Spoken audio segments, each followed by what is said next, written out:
যে মা ভাত বসিয়েছে, এদিকে কি সেদ্ধ হচ্ছে মা? এটা আলু আলু সেদ্ধ হচ্ছে, এদিকে ভাত হয়ে গেছে।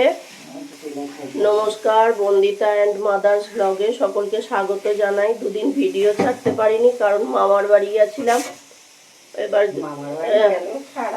না, এত রাত্রিবেলা গেছি, তার উপর পরের দিন তাড়াহুড়ো করে বেরিয়ে আসা, আর ভিডিও করা হয়নি। আর গেছি যেদিন ট্রেনে ভিড়, ফিরেছি যেদিন ট্রেনে ভিড়, ওই জন্য আর ভিডিও করা হয়নি, ছাড়াও হয়নি। মায়ের কাজ করে নিক, তারপর চা নিয়ে বসবো দুজনে মিলে। চলো মা। হ্যাঁ, ভাতটা উবুর করে দাও। তারপরে এই যে দুজনে চা নিয়ে বসে পড়েছি। মার ভাতের ফ্যান গড়ানো হয়ে গেছে, এবার চা নিয়ে বসলাম। মা রান্না বান্না করবে, আমি আস্তে আস্তে করে ঘরটা ঝাড় দিয়ে দেবো। ও কিছু হবে না, আস্তে আস্তে করে ঝাড় দিয়ে নিই।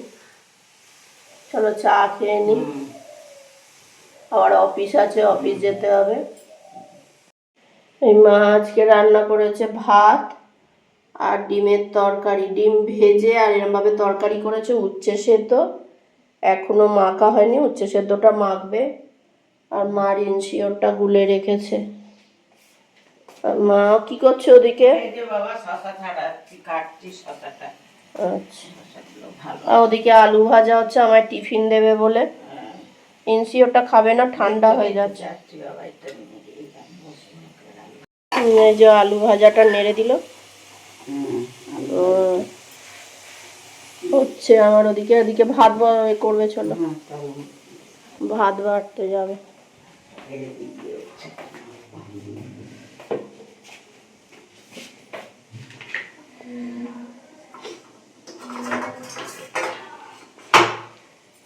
আর ঠান্ডা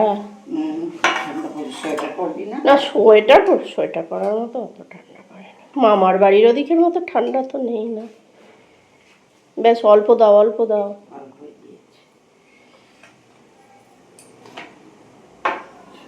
চলো খেয়ে নি। এই যে মা সন্ধে দিতে বসেছে।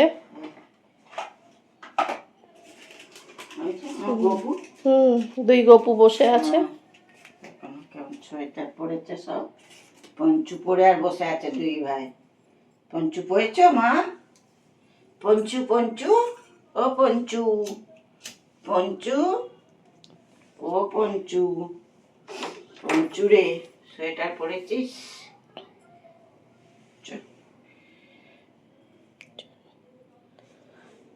মা তারা মাগো,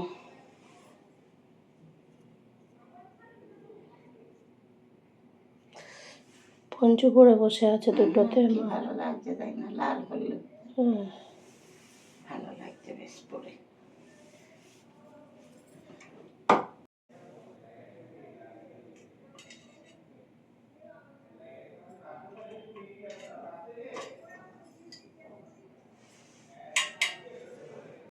এই যে মা চা বসিয়েছে, চা হয়ে গেছে মায়ের।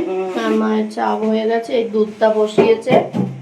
আর কালকে ট্রেন থেকে মা এই কটকটিগুলো কিনেছে। এই কটকটিগুলো খেতে খুব ভালো লাগে।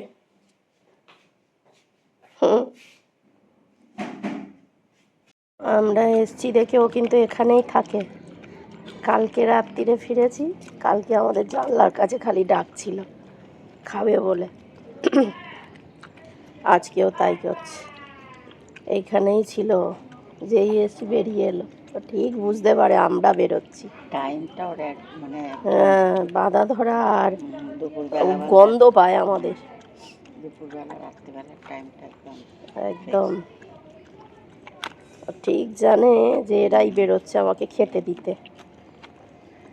আর কালকে এমনভাবে খাচ্ছিল রাত্রিরে, যেন কতদিন খায় না।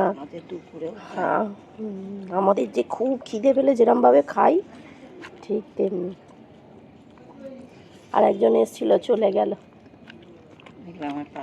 হ্যাঁ, আমাকে পাত্তা দিল না।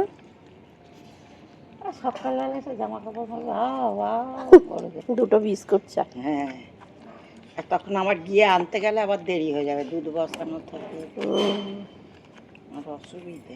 সকালবেলাটা খুব। এই যে খাওয়া দাওয়া হলো, এই বাসন মাজছি। আর ডগিটা কি খিদে পায় ওর। আসলে কেউ খেতে দেয় না, তোর তো খিদে পাবেই। আর আমরাই বা কত দেবো, সকালে বিকেলে বিস্কুট দিই, দুপুরে মা ভাত দেয়, রাত্রিরে আবার ভাত দিই, আর কত দেবো? আমাদের পক্ষেও তো দেওয়া সম্ভব নয় না। আমরা ঘর ভাড়া থেকে মার এত টাকার ওষুধ, তারপরে এই দুদিন অন্তর টেস্ট, ডাক্তার দেখানো, এসব করেই তো হয়ে যায়। কোথা থেকে পাবো? এত কিছু করা সম্ভবও হয়ে ওঠে না। আর ঠান্ডাটা বেশ জাঁকিয়েই পড়েছে, বেশ ভালোই ঠান্ডা পড়েছে। এখানের থেকে আমার মামার বাড়ির ওদিকে, বর্ধমানের ওদিকে আরও বেশি ঠান্ডা। বাবা কি কনকনে ঠান্ডা, বাইরে বেরোনো যাচ্ছে না। সকালবেলা উঠে বেশ ভালোই ঠান্ডা।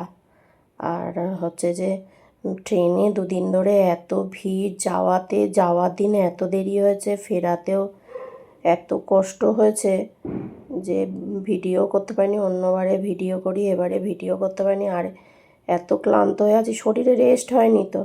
আজকে অফিস থেকে এসেছি, আসার পরে শুয়ে ঘুমিয়ে পড়েছি। মানে চোখ খুলছি, টিভি দেখছি, আবার ঘুমিয়ে পড়ছি। মানে শরীর একদম দিচ্ছেই না, একদম শরীর ক্লান্ত হয়ে গেছে। তারপর মা আমি অফিস থেকে একটু বেরিয়েও আছি, অল্পই হেঁটেছি দুজনে।